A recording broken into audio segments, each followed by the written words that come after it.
Hello, J2. Hi. You are looking great today. I think this is the most we've seen. Are you having a good time at camp meeting so far? Excellent. Well, today we really do have some amazing stories for you and actors. We have lots and lots of them today.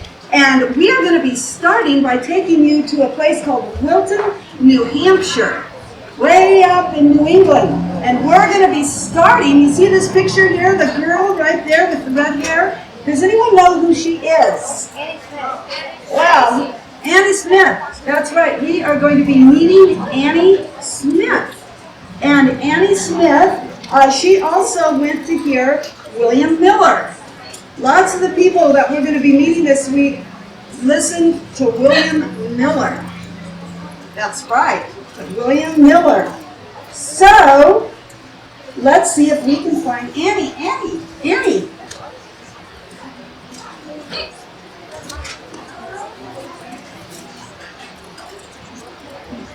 Have you guys seen any pigs wandering around here? Are you sure? Did you see any pigs wandering around over here? Oh, good. Oh, that is a relief because I'm a little nervous about pigs. You know why? I'm going to tell you a story. It involves some pigs. Now, I have a younger brother. You know, my name is Annie, but my younger brother, his name is Uriah. And when we were just about your age, we went to a tent meeting, and the tent was a lot like this. And we went to hear a man preach by the name of William Miller. Now, have any of you ever heard of William Miller before? Yeah. Good. Yeah, I was so excited to go hear William Miller preach. And we went into the tent, and we were all sitting there. And then we heard some noise outside. You know, we were just listening and learning about the prophecies in the Bible. We were just intent. And all of a sudden, this noise outside distracted us. And would you believe people were out there throwing apples at our tent? I mean, how rude was that? But they were upset that we were meeting in there. And they were throwing those apples, and our lamps broke, and all the lights went out in the tent. It was dark outside, and we couldn't see anything. And the next thing we knew, they sent a dirty, stinky, fat old pig in the tent with us. And this pig was running around like crazy, and then they cut all the ropes to the tent, and it fell down on top of us. Now imagine this. We are all these hundreds of people inside the tent. It's dark, and there's a pig running around like crazy. That was an experience we will always remember. I'm sure they would remember that. Would you remember? Imagine if somebody turned out these lights. It's nighttime, so it's dark, and someone turned out all the lights. They pulled this out from under the tent, it collapsed, and they sent a pig in here. What would you do? Would you try to get out? I'm sure they did too, trying to get out, and so was the pig. It was awful. Well, despite that terrible thing happening to them, they believed that they learned at William Miller's meetings, and they were so excited. October 22, 1844 came. Annie was ready. Uriah was ready. Their parents were ready. And they waited, just like everybody else did, all through the day and half the night until midnight came and Jesus didn't come. They were so disappointed. What were they going to do? Well, they were really disappointed, and they, at least Annie and Uriah, they weren't so sure that what they had believed was really true. Was Jesus really going to come at all? They didn't know. But another traumatic thing happened the very next year. What happened, Annie? I'll tell you the story. I'll tell you what happened. Now, remember I told you I had a brother named Uriah? Well, when he was 4 years old, he got really, really sick. And the sickness caused something to go wrong with his left leg. And so from his knee down, it kind of shriveled up and it became useless. He wasn't able to use that leg at all. Well, he got better, but his leg didn't, unfortunately. And then when he was 13 years old, something else horrible happened. He got an infection in his leg. And that infection got so bad that the doctors told him, you know, it's either your leg or your life. Now, what would you choose if you were faced with that? You keep your leg, or would you keep your life? No, you know, it was a hard decision, but Uriah, he wanted to live. He wanted to keep his life. And I will never forget what happened. Dr. Twitchell came over, and he had this big apron on, and he had something else, and I want to show you. Just a minute. Let me get it for you. Oh, yeah. I don't know if you can see this. What do you think this is? Saw. That's a really big saw. Well, this was in Dr. Twitchell's hand when he came in. And he came in, and we laid Uriah down on the kitchen table. And my mom and I, we had to hold him down on each side. They didn't have anything for the pain. So what did they do? The doctor worked as fast as he could. He just sawed that leg right off. Poor Uriah was screaming and screaming. He was in so much pain. Oh, I just felt so sorry for him.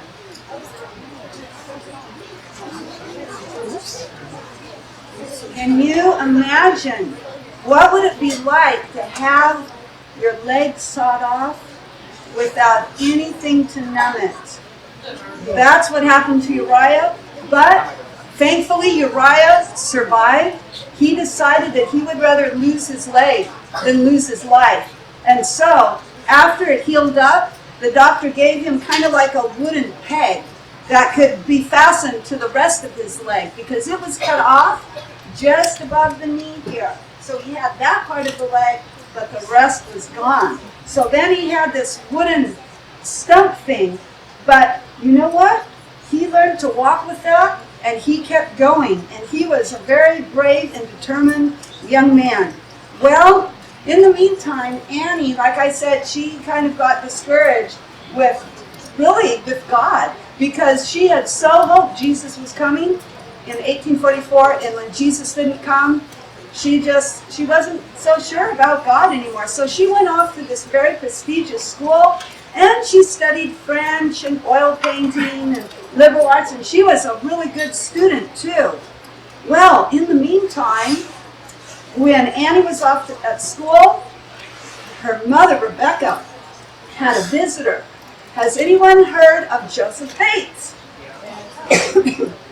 He visited a lot of people, and he visited Rebecca, Annie's mother. And Rebecca told him she was so worried about Annie.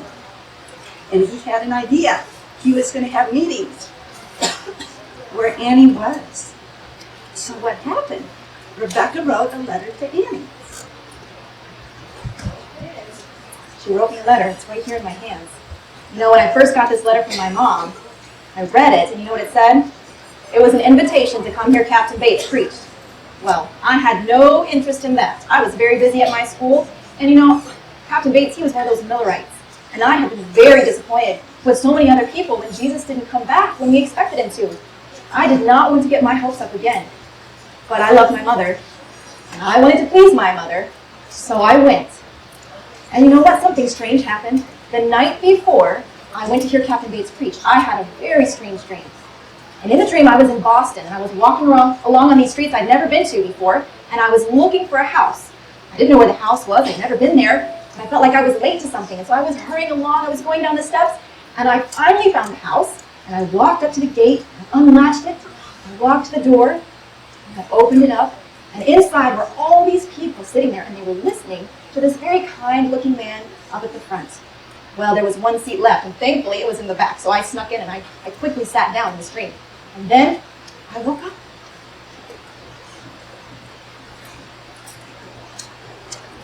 That very same night, Joseph Bates had a dream. And in his dream, he was in this lady's house, and he was giving his presentation. And as he was giving his presentation, guess what he saw in his dream? He was already talking, and he looked up, and he saw the door open, and in came a girl. The girl came in. There was only one seat left in the whole place, right by the back door. And the girl sat down, and he kept preaching. And then he woke up. Well, the next day, after both Annie had her dream and Joseph Bates had his dream, guess what happened? Annie wasn't real sure she wanted to go to the meeting, so she was kind of dragging her feet, and she was late. And so then she started to hurry because she didn't like to be late. So she's hurrying along, looking for the right house, looking. There it was. That was the house. Quickly, she went through the gate, up to the door. She didn't even bother knocking because she didn't want to cause any attention. So she quietly opened the door, found the room where they were meeting, opened the door, and there was the man she had seen in her dream speaking. She quickly looked around. There was no place to sit except guess where? One chair was left in the way back. She was relieved. She was relieved that there was one chair and that it was in the back. So she quickly sat down. And then she remembered her dream. It was exactly what she had dreamt the night before. And so, after the meeting, she went and she spoke with Joseph Bates, told him her dream, and he said, really, I had the same dream, only from my perspective. I saw you in my dream. Come in. Well, they studied together, and praise the Lord, Annie could see the Bible was still true, that Jesus would keep his word, but they had misunderstood what was supposed to happen in 1844, and she was reconverted. I was so very happy that I went to hear Captain Bates preach. I didn't want to in the first place, but I was so glad because now I understood why Jesus had to come back in October 22, 1844. It says in Daniel 8:14, it talks about the sanctuary. Well, we discovered that sanctuary was the sanctuary in heaven, not on earth. And I learned that Jesus is there now, and he's doing his special cleansing work. Oh, and you know what that means? That means that Jesus wants to cleanse my heart. Not only that, he wants to cleanse all of your hearts. Oh, this is such wonderful news. When I learned it, I was so excited. I have to write it down. I love to write and I love to sing, and I have to write a poem about this to encourage the Advent believers. I'm wondering, what should I call it? I think I'll call it, Fear Not, Little Flock. Fear not, little flock, for Christ is our rock. The promise stands sure. The kingdom he'll give to those that endure. The armor gird on till victory is won. Let us manfully fight. The millennial morn soon will end time's dark night. The truth will prevail. Its beamings we hail, and his might and power 'twill shield us from harm in the dark trying hour. Annie went on to write 4 more verses to Fear Not, Little Flock. And she decided, dare she send it to James White? Should she send it, boys? Should she send it to the Adventist Review? Well, she tremblingly put it into an envelope. She sent it off, and it arrived at the offices of the Review and Herald. Oh, James White was so happy. He could see that the person who had written this lovely poem was really gifted. He wondered, who is this Annie Smith? We must have this Annie Smith come and work. She is so talented. She could do a wonderful work for the Advent Review and Sabbath Herald. She could be a blessing to all the Adventist believers. So she came to work, and she did a wonderful work. In fact, sometimes when the Whites were away traveling, why, Annie, she was the managing editor of the Review and Herald, and she did such a good job. But she did have a problem, and that was with her eyes. She had a problem seeing because she had strained them so much. The one time, James White had a special prayer meeting for Annie's eyes. All the staff gathered around, and they had a special prayer for Annie that God would heal her eyes so she could continue to do her work. And God healed her. From then on, her eyes were much better, and she could continue to do her work. But then something sad happened.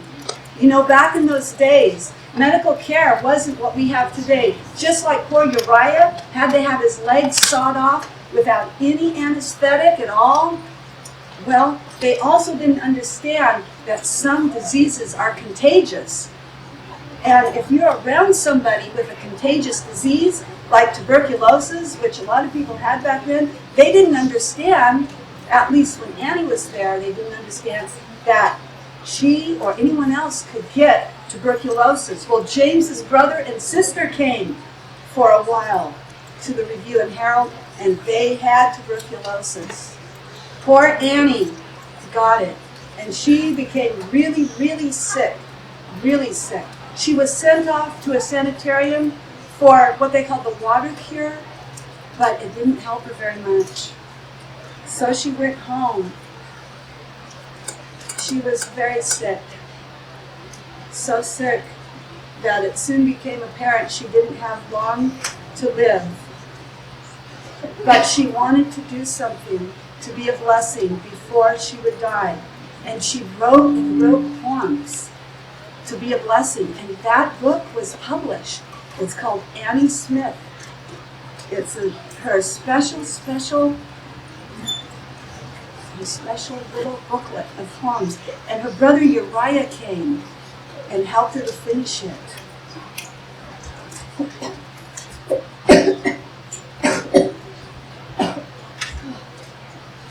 Oh, it will be so wonderful to be in heaven someday, where there's no more sickness or pain. Oh, what a wonderful time it will be to be with Jesus. Oh, I love to think about that time. I love to write about it, and I love to sing about it too.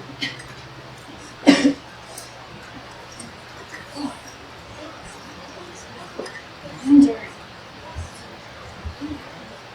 how far from home. Yes, that's it. How far from home. How far from home I asked as home. I bent my steps, the watchmen spake. The long dark night is almost gone. The morning soon will break.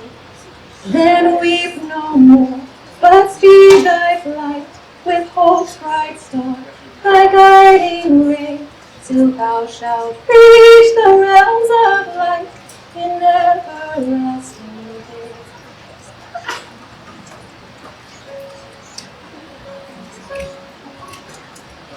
Annie's song, How Far From Home, was written shortly before she passed away. That hymn is still in our hymn book today, and you can sing it. Be sure to look it up the next time you have a chance. How far from home I asked as on I bent my steps. The watchman spake. The long dark night is almost gone. The morning soon will break. Then weep no more, but speed thy flight with hope's bright star, thy guiding ray, till thou shalt reach the realms of light in everlasting day. She wrote verse after verse to this beautiful, beautiful hymn that we can still enjoy. Annie Smith, although her life was very short, had a lasting impact on the Adventists in the Adventist church. We can read her poems, we can sing her songs, and we can be inspired with the same hope and courage that Annie Smith had. Thank you to Annie Smith. Our story continues with Annie's brother, Uriah. And so we're going to have Uriah's story in just a minute. For you see, James White was so impressed with Annie when he heard that she had a brother, Uriah, who was also gifted. He thought maybe Uriah could come to help as well. But, like Annie, Uriah was also discouraged. Why hadn't Jesus come? He was so sure Jesus would come in 1844. October 22, 1844. He had looked so much forward. After all, when Jesus would come, he could get rid of that old wooden leg, and Jesus would give him a whole new leg. In fact, Jesus would give him a whole new body. He couldn't wait. But Jesus didn't come. He was still stuck with the wooden leg. What would he do? What would he do? Well, he went off to a prestigious school in Exeter, New Hampshire, and he was a wonderful student, a straight A student, just like his sister Annie. Well, he received, after a while, his reputation spread, and everyone knew how good of a student Uriah was, and he got an offer to teach at a school. Let's meet Uriah Smith.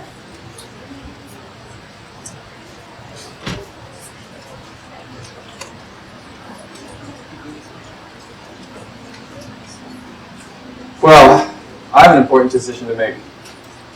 Not long ago, I received a very important letter inviting me to teach at the new Mount Vernon School, a very prestigious place. They offered a place to live, they offered me food, and they offered me $1,000 a year, which is a very gracious offer, and it was very hard to refuse. But my mother urged me to wait and think about it for a while before answering. I wasn't sure why she wanted me to wait, but I soon learned.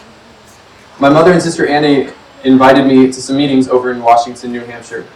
The speakers used to be Millerites, a couple named James and Ellen White. Have you guys heard of James and Ellen White? Yeah. Well, I wasn't very interested in going. Since I had heard a lot of Advent preaching when I was young, and was very disappointed when Jesus didn't come. So much so that I didn't attend any such meeting. But even though I wasn't interested in the gathering, I went to make my mother and sister happy. And you know what? I was so glad I went. The White's presentations were all Bible-based and very powerful. I even learned that according to the Bible, the seventh day of the week is the Sabbath, and not the first as I had thought. It was also interesting, and everything was explained clearly from the Bible. After a few days of thinking about what I had heard and praying about it, I accepted the truth again and gave my heart to God.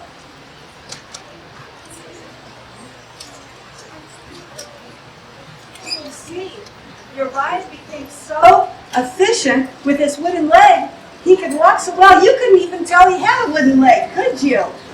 He was so adept at walking on that wooden leg. Well, like I said, he came to the Review and Herald, and he did such a good job that before long, why, he became an editor. And he received so many articles and poems, and some were good, some not so good. And he had lots of decisions to make as he looked at all of the articles that were coming in from people who wanted to be published in the Adventist Review.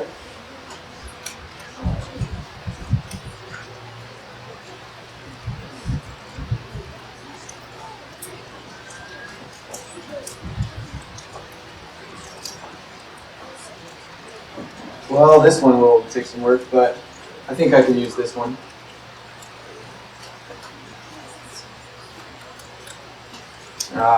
This one's beyond hope. I think I can use this one. This should be a real blessing to our readers. Well, I'm going to take a break from reading manuscripts and go look at some of the books that we've been publishing. We have books on the Sabbath we're publishing. We're publishing books on the sanctuary. We have an Advent hymnal here, Christ in Song, Ellen White's sketch of Christian experience and views. You know what we're missing, though, is a book on the vitally important messages of Daniel and Revelation. Our readers, it's something our readers could benefit from hearing, but also many people could benefit from learning about.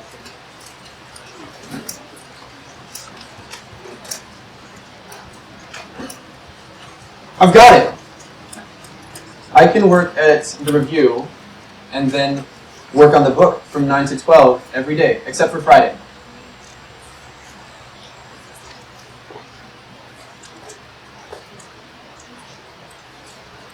How would you like to work all day long or go to school all day long and then come home and from 9 o'clock at night until midnight work on writing a book on Daniel and Revelation? But that's what Uriah Smith did because he was determined. He knew that people needed to understand these prophecies. So he wrote and he wrote and he wrote, and here's the book. And you know, this book is so well done. Daniel and the Revelation by Uriah Smith. Do you know that this book is still available today? Why, you could probably find it at the ABC. People are still using it because it is so good. People recognize that Uriah Smith was a gifted author, a gifted Bible scholar. And so we can still use his wonderful book, Daniel and Revelation, today. Well, not only was he a gifted writer and editor and scholar, but you know what? He finally got tired of that old wooden peg that he had to walk around on, even though he became really, really good at it. And he decided he could invent something better. And he did. He invented a prosthetic leg that had a foot, and it even had toes that could bend.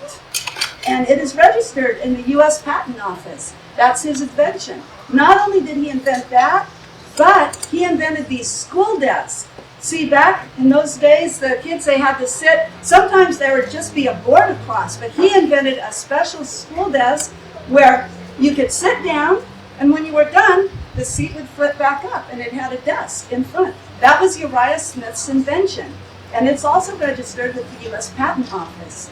He was a very gifted man his entire life. And like his sister Annie, he also wrote hymns and poems. And you can find his hymns also in the Seventh-day Adventist hymnal today. Well, he worked at the Review and Herald until he died. And he also saw the terrible fires in Battle Creek, but he didn't get to move. Because he died, he was just before, in fact, probably the night before he died, he was working on an address, a speech, that he was going to give to the 1903 General Conference in session, and he was writing it. Let's hear some of the things that he was saying.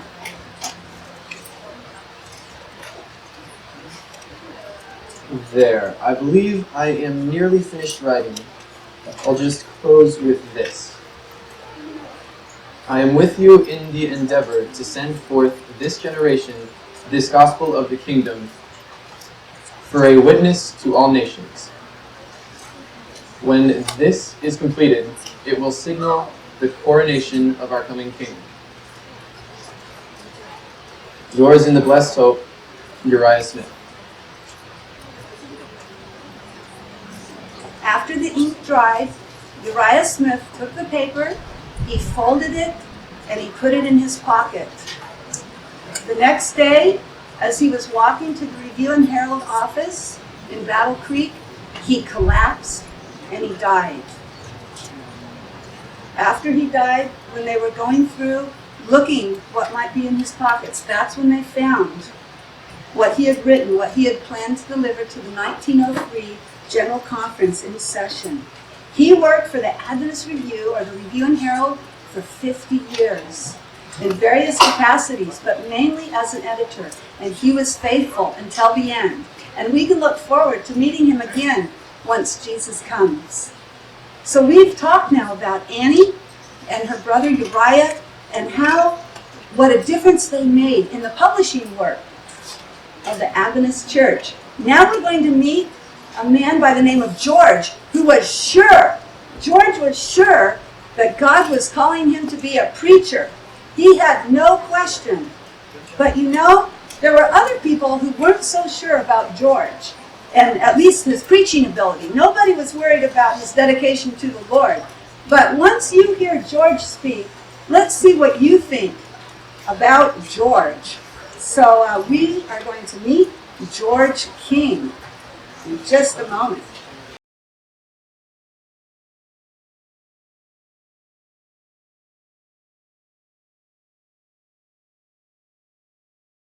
Next slice here, fix here. Okay.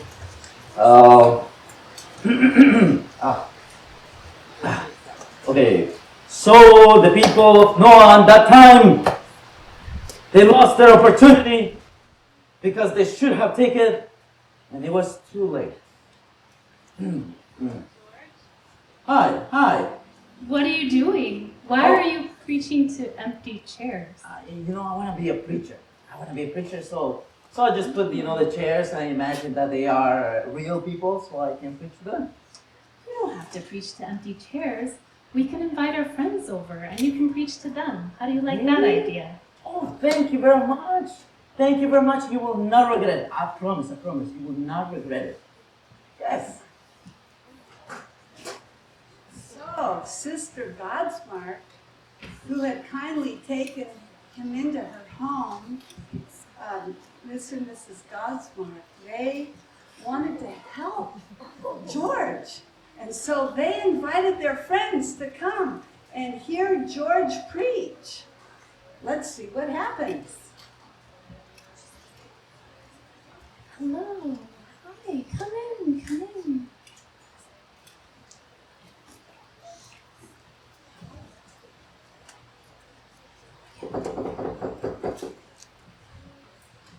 Hello. Hi. Come in, please. Welcome. Please have a seat. Hello. I'm so glad you're here. Welcome.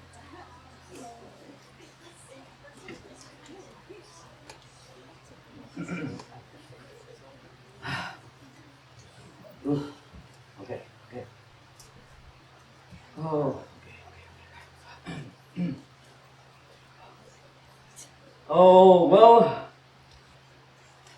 there was Noah. Noah, he had ancestors. So some of the ancestors was Adam. Adam was one of his ancestors. Well, Adam didn't have ancestors. Well, what was that? Yes. So Noah, he preached, and people didn't listen to him, but the animals did because they entered the ark and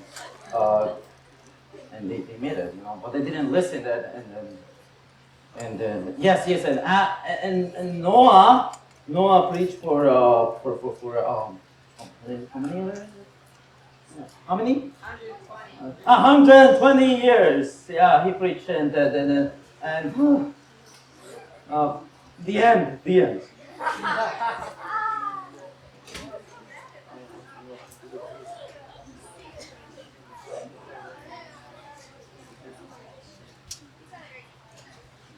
Thank you for coming. Thank you. Bye-bye. Bye.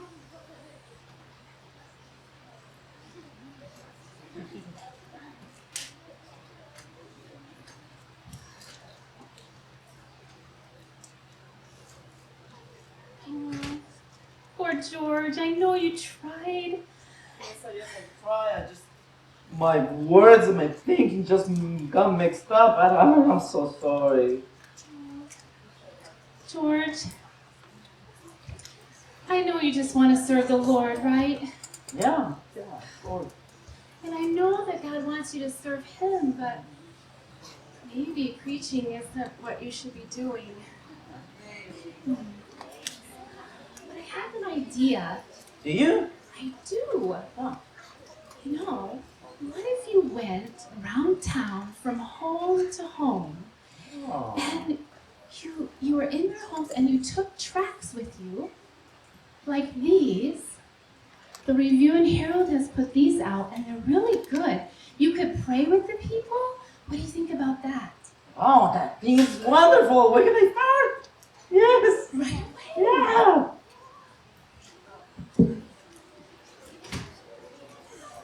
And that is how the literature evangelism ministry started in the Seventh-day Adventist Church. It started with poor old George, who really wanted to preach, but preaching in front of a big group wasn't for him. But that didn't mean God couldn't use him. He loved the Lord, he loved people, he just needed to find the right place to use his talents. So he was very successful. He quickly sold all the tracts, he sold magazines, and you know what else he sold? Very successfully? Uriah Smith's Daniel and Revelation. Yes, and other books. And it grew and it grew and it grew, and the publishing work grew. And after a while, we had more than just the Review and Herald publishing house. We had more than the Pacific Press out in California. We started having publishing presses in different countries around the world who would publish Seventh-day Adventist material. And literature evangelists would go door to door, just like George did, meet the people, talk with them, pray with them, and share the literature with them. How many of you today have heard something called Youth Rush? Anyone? Youth Rush, that is something that grew out of what you saw today, of poor George. Maybe God is calling you to be a literature evangelist. Maybe He's calling you to give a summer to Youth Rush.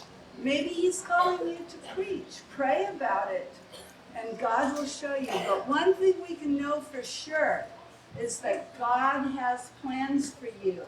And if you pray, and sometimes, in fact, often, it's a good idea to ask someone else, what do you think God has in mind for you, for me? You can ask a teacher, you can ask your parents, ask them, what do you think my gifts are? How do you think I can use them for God?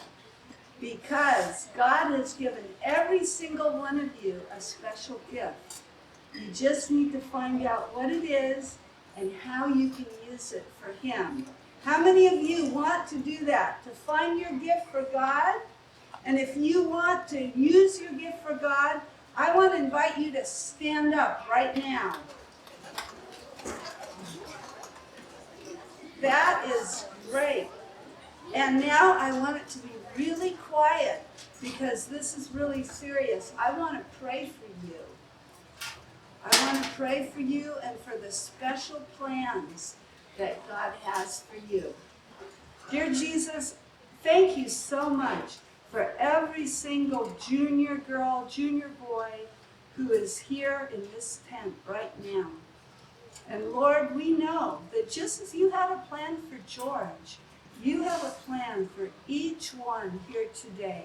Please guide them. Help them to understand what their talents are, the special gifts you have given to them, and show them, dear Lord, how they can use that for you. You see, they have stood up just now because they want to. They desire to use their talents for you. Bless them, dear Lord. We pray this in your name. Amen.